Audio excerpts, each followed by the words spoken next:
नमः शिवाय। श्री शिव महापुराण उमा संहिता 20वां अध्याय। व्यास जी बोले, हे सर्वज्ञ सनत कुमार, हे सतम, अब आप उस शिवलोक की प्राप्ति का वर्णन करें जहाँ जाकर शिव भक्त मनुष्य फिर नहीं लौटते हैं। सनत कुमार बोले, हे पराशर पुत्र व्यास, अब आप शुद्ध शिव भक्त जनों तथा तपस्वियों की शुभ गति तथा पवित्र व्रत को प्रीतिपूर्वक सुनिए। शुद्ध कर्म करने वाले एवं अत्यंत शुद्ध तपस्या से युक्त जो मनुष्य प्रतिदिन शिव जी की पूजा करते हैं, वे सब प्रकार से सर्वदा वंदनीय हैं। हे महामुने, तपस्या नहीं करने वाले उस निर्विकार शिवलोक में नहीं जा सकते हैं। शिव जी की कृपा का मूल हेतु तपस्या ही है। यह प्रत्यक्ष है कि तप के प्रभाव से ही देवता, ऋषि और मुनि लोग स्वर्ग में आनंद प्राप्त करते हैं। मेरे इस वचन को सत्य जानिए। जो अत्यंत कठिन, दुराराध्य, अत्यंत दूर एवं पार ना पाने योग्य है, वह सब तपस्या से सिद्ध हो जाता है। निश्चय ही तपस्या का अतिक्रमण नहीं किया जा सकता। ब्रह्मा, विष्णु तथा हर नित्य तप में स्थित रहते हैं। संपूर्ण देवताओं तथा देवियों ने भी तपस्या से ही दुर्लभ फल प्राप्त किया है। जिस जिस भाव में स्थित होकर लोग जो तपस्या करते हैं, वे उस तप से उसी प्रकार का फल इस लोक में प्राप्त करते हैं, इसमें संदेह नहीं है। हे व्यास जी, सात्विक, राजस तथा तामस, ये 3 प्रकार का तप कहा गया है। तप को संपूर्ण साधनों का साधन माना जाता है। देवताओं, सन्यासियों एवं ब्रह्मचारियों का तप सात्विक होता है। दैत्यों एवं मनुष्यों का तप राजस होता है तथा राक्षसों एवं क्रूर कर्म करने वाले मनुष्यों का तप तामस होता है। तत्वदर्शी महर्षियों ने उनका फल भी 3 प्रकार का बताया है। भक्ति पूर्वक देवगणों का जप, ध्यान एवं अर्चन शुभ होता है, वह सात्विक कहा गया है, जो सभी फलों को प्रदान करता है। यह तप इस लोक में और परलोक में भी मनोरथों को सिद्ध करने वाला है। किसी प्रकार की कामना की सिद्धि को उद्देश्य करके जो तप किया जाता है, वह राजस तप कहा जाता है। देह को सुखाने वाले और दुस्सह तपों से शरीर को पीड़ित कर जो तप किया जाता है, वह तामस तप कहा जाता है।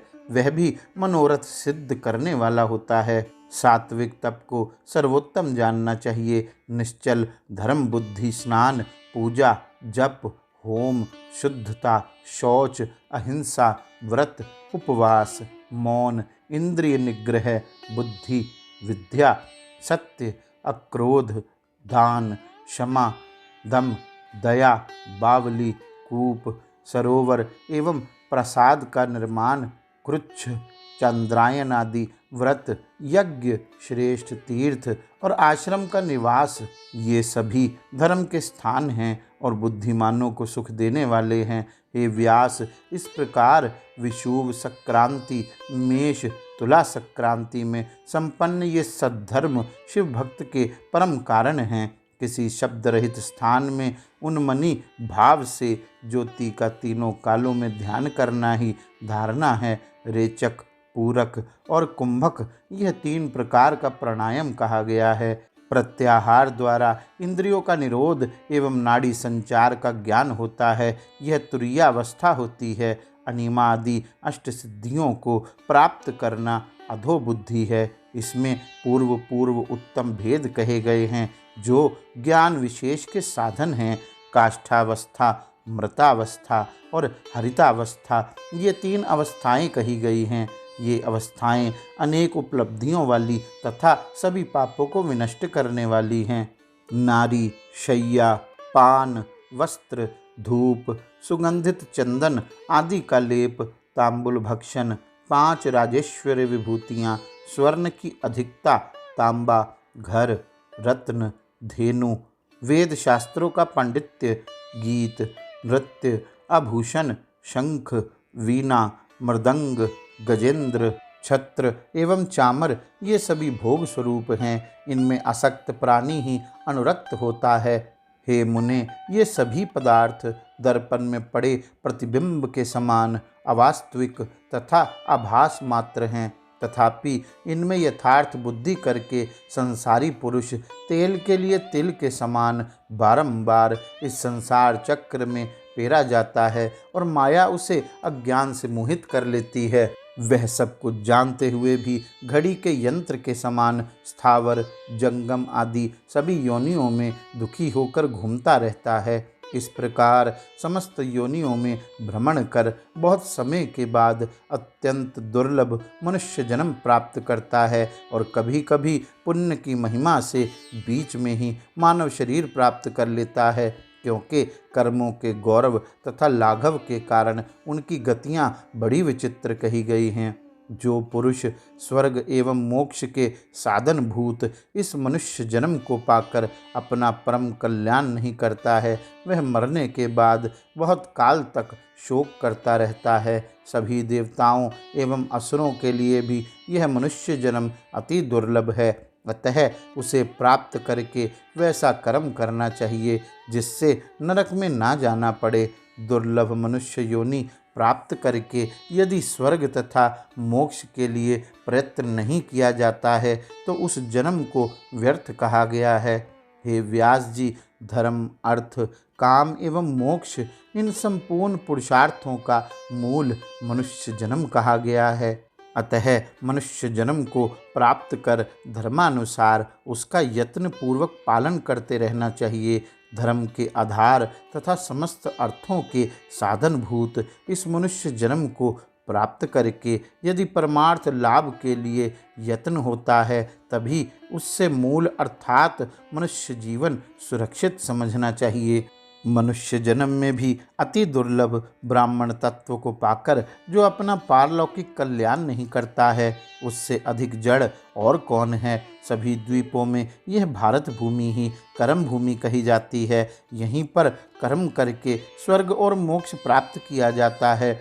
इस भारतवर्ष में अस्थिर मनुष्य जन्म को प्राप्त कर जिसने अपना कल्याण नहीं किया, उसने मानो अपनी आत्मा को ही ठगा है। हे विप्र, यही कर्म भूमि और यही फल भूमि भी कही गई है। यहाँ जो कर्म किया जाता है उसी का फल भोग स्वर्ग में किया जाता है। जब तक शरीर स्वस्थ रहे तब तक धर्माचरण करते रहना चाहिए, क्योंकि अस्वस्थ हो जाने पर दूसरों के द्वारा प्रेरित किए जाने पर भी मनुष्य कुछ भी करने में समर्थ नहीं होता है। अस्थिर शरीर से जो स्थिर मोक्ष को सिद्ध नहीं करता, उसका स्थिर मोक्ष भी नष्ट हो जाता है और यह अध्रुव शरीर तो नष्ट होने वाला ही है। मनुष्य की आयु के एक एक क्षण रात दिन के रूप में उसके आगे ही नष्ट होते जाते हैं, फिर भी उसे बोध क्यों नहीं होता है। जब यह ज्ञात नहीं है कि किसकी मृत्यु कब होगी, तब सहसा मृत्यु होने पर कौन धैर्य धारण कर सकता है। जब यह निश्चित है कि सब कुछ छोड़कर अकेले ही जाना है, तब मनुष्य जाने के समय मार्ग के खर्च के लिए इस धन का दान क्यों नहीं करता है। जिसने दान फल रूप पाथेय को प्राप्त कर लिया है वह सुखपूर्वक यमलोक को जाता है। यदि ऐसा ना हुआ तो प्राणी पाथेय रहित मार्ग में दुख प्राप्त करता है। हे व्यास, सभी प्रकार से जिनके पुण्य परिपूर्ण हैं उनको स्वर्ग मार्ग में जाते समय पग पग पर लाभ होता है। ऐसा जानकर मनुष्य को पुण्य करते रहना चाहिए और पाप को सर्वथा छोड़ देना चाहिए। पुण्य से वह देवत्व प्राप्त करता है और पुण्य रहित होने पर नरक को जाता है। जो लोग थोड़ा भी देवेश शिव की शरण में चले जाते हैं वे घोर यम को और नरक को नहीं देखते हैं, किंतु महान व्यामोह उत्पन्न करने वाले पापों के कारण शिवजी की आज्ञा से मनुष्य कुछ दिन के लिए वहाँ निवास करते हैं और उसके बाद शिवलोक में चले जाते हैं। जो लोग सर्वभाव से महेश्वर शिवजी के शरणागत हैं वे जल से कमल पत्र की भांति पाप से लिप्त नहीं होते। हे मुनिसतम, जिन्होंने शिव शिव तथा हर हर इस नाम का उच्चारण किया है उन्हें नरक और यमराज से भय नहीं होता है।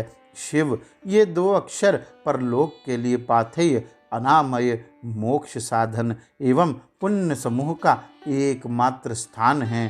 संसार रूपी महारोगों का नाश करने वाला एकमात्र शिवजी का नाम ही है। मुझे संसार रूपी रोग का नाश करने वाला अन्य कोई उपाय नहीं दिखाई देता है। प्राचीन काल में पुलकस हजारों ब्रह्म हत्याएं करके भी विमल शिव नाम को सुनकर मुक्त हो गया। इसलिए बुद्धिमान को चाहिए कि सदा ईश्वर के प्रति अपनी भक्ति बढ़ाएं। हे महाप्राज्ञ, शिव भक्ति से प्राणी भोग तथा मोक्ष प्राप्त कर लेता है। इस प्रकार श्री शिव महापुराण के अंतर्गत 5वीं उमा संहिता में मनु विशेष कथन नामक 20वां अध्याय पूर्ण हुआ। गौरी शंकर भगवान की जय। ओम नमः शिवाय।